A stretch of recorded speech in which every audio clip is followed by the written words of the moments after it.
Local police are now saying at least one passenger on board the Air India flight survived, incredibly. The newspaper Hindustan Times quotes the man as a British national, saying he heard a loud noise 30 seconds after takeoff. At least 290 people have died, according to Reuters. The Boeing 787 Dreamliner was bound for London when it went down in a residential area near the Ahmedabad airport. We want to warn you, the video you're about to see, you may find disturbing. You can see the plane struggling to stay airborne, then descending, then disappearing behind buildings and bursting into a fireball. Authorities say the plane hit a doctor's hostel as it went down. About 50 to 60 students were there. Were taken to hospital, and that's according to the All India Medical Association. Teams from both the US and the UK have been deployed to India to assist with the crash investigation. Salma Abdulaziz is following the latest developments for us from London, and our hearts go out to anyone affected by this. But there is a moment of apparent joy that came out of it as well. Well, I think that when we saw those initial images, of course, Max, of the scorched earth, of portions of the plane lodged in a building, of the huge fires, we thought it would only be a miracle if someone survived. And now that miracle seems to have happened. One man, passenger seat 11A, found in hospital by reporters. But there is also a tragedy in this, Max. He says his brother was also on board that plane. He doesn't know his fate. We've also received the latest death toll from a local police official who says that there is 294 people feared dead.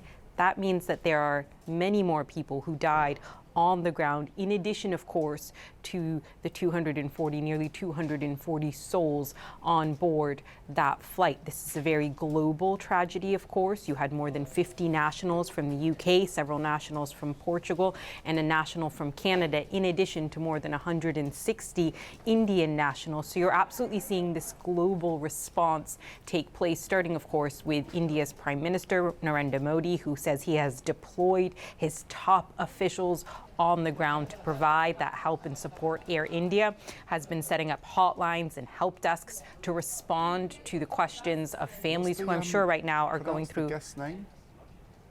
Who I'm sure right now are going through a roller coaster of emotion from hearing, of course, this news of the one miracle survivor.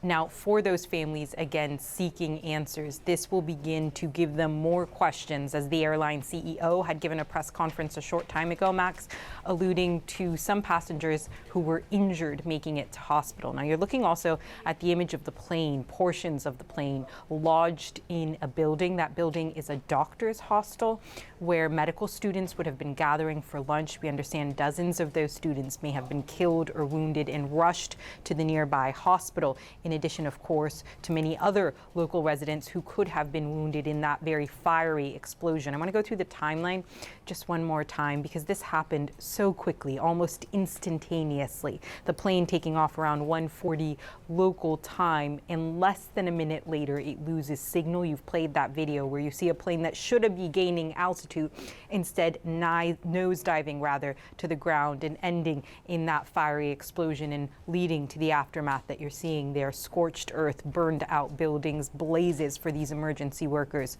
to put out. There's going to be an investigation, and I think that's already underway.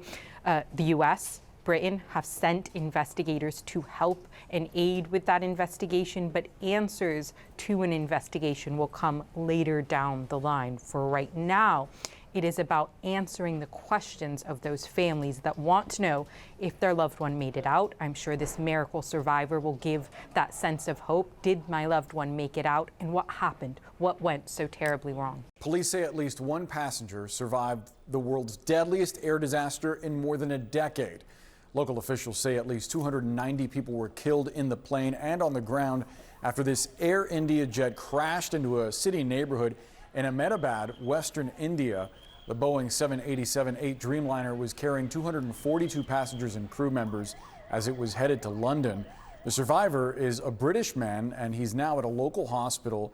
A senior police officer shared with Reuters he had been traveling with his brother, but does not know if his brother survived. Let's get the latest from CNN's Tom Foreman. So, Tom, talk to us about what we know regarding this particular flight and this particular aircraft? We know, first of all, that there is no reason to think that it was not going to successfully make this flight from India to Gatwick Airport. This plane has had a stellar record for the 12 years it's been there. It's been doing very, very well. And yet something went dreadfully wrong. If you look at what happened during the takeoff from here to the crash site, this is a very fast sequence. In this video, you watch it taxiing down here. We've been talking about it being maybe a minute from this to the other. It actually was in the air for, I think, 30 seconds. Wow. And climbing for only maybe 12 or 15 seconds of it. If you watch this here, watch, it starts coming up here, looks more or less normal, not necessarily to aviators, but to the rest of us, it looks more or less normal. It's level, and this is about it. It stops climbing in just a moment here and starts slowly sinking back down to the earth here. Wow. Important clues to look at, but also gives you an idea of the incredibly short period of time they had to deal with anything that might have been going wrong. And then, of course, when we go to the wreckage site, you can see where it came down here and all the questions that this raises, Boris. I mean, one of them being, how did the tail wind up where it was? Right. And seemingly intact. I mean, other than the damage, it didn't catch fire. I mean, having covered a lot of accidents like that and been to these accident sites, there's a lot of pieces of this plane that seem kind of together, which is unusual. And that giant firebomb there, and look at this, the main fire over there, that was the tail over there some distance away. How they got there, we don't know. There are many questions about what went wrong. Was this just a pilot error? Did something else go wrong? We just don't really know. Again, everyone's cooperating on this. Boeing's cooperating. They're all getting together, but they have to answer these questions. I do want to bring up the seat map because it's very interesting. We talk about that one survivor. Look, this is where he was seated. Seat 11A. It's the first row of economy.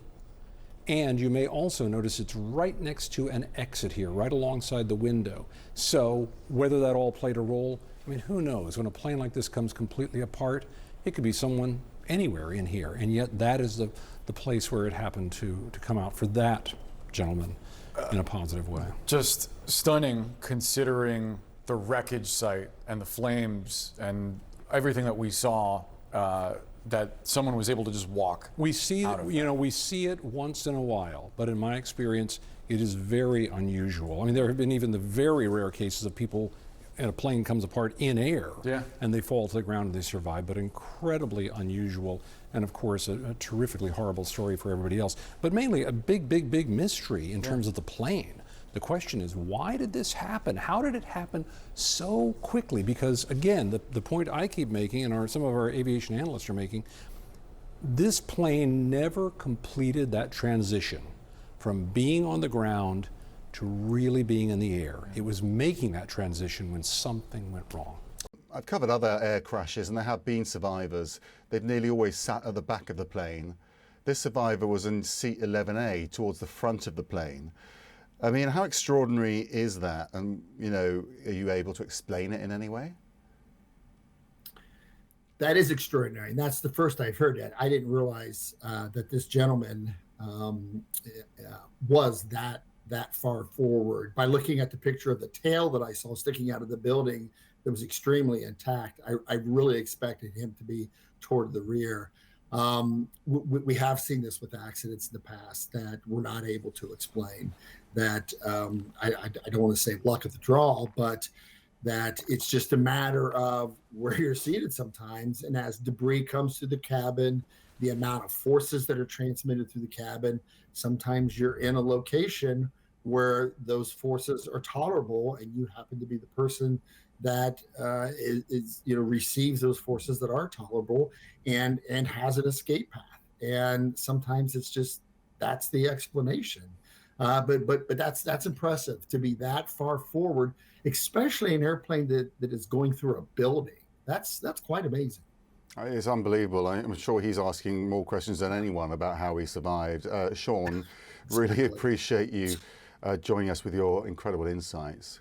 Benjamin Katz is a reporter for the Wall Street Journal covering global aviation. He joins us live from London. A lot of the shock here, actually, outside India and the families directly affected, has been that a Dreamliner came down. Were you surprised? I mean, it is a moment in history for this aircraft. The 787 has been operating since about 2011, and it has had 0 fatal accidents until today. In that sense, yes, I mean, very shocked. Also, just picking up the clues and looking at what potentially may have happened, although I caution that it's far too soon to say with any certainty, what actually occurred.